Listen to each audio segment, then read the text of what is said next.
Pazhamudircholai highlights 16 வகை செல்வங்களையும் இவ்வுலகில் உள்ள அனைவருக்கும் நிறைவாகவும் அறிவு மற்றும் ஞானத்தை கனிவாகவும் இனிமையாகவும் வழங்கும் ஸ்தலமாக கருதப்படுகிறது. மனிதருக்கு கல்வி அறிவு மட்டும் போதாது, இறைவனை அறியும் மெய்யறிவும் தேவை. பற்றற்று இருந்தால் இறைவனை அறியலாம் என்பதை உணர்த்தும் மலையாக பழமுதிர்ச்சோலை கூறப்படுகிறது. நவகிரகங்களும் இங்கு அருளாட்சி செலுத்துவதாகவும் ஐதீகம்.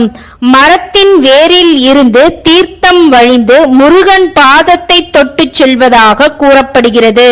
மரத்தின் இலைகள் புதனாகவும், மரத்தின் பட்டை பகுதி சுக்கிரனையும், வேர் சூரியனையும், நீர் சந்திரனையும், அடர் சிவப்பு நிற மண் மரத்தின் நிழலால் கருமை நிறத்தில் சனி பகவானையும் குறிக்கிறது.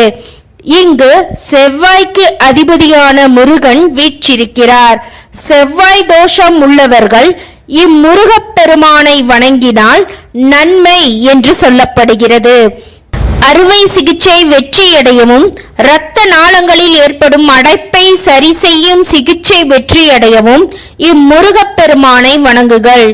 கல்வியில் சிறந்து விளங்க புத்திரபாக்கியம் வேண்டுபவர்களும் வழிபடும் ஸ்தலமாக பழமுதிர்ச்சோலை அருள்மிகு சுப்பிரமணிய சுவாமி திருக்கோயில் அமைந்திருக்கிறது.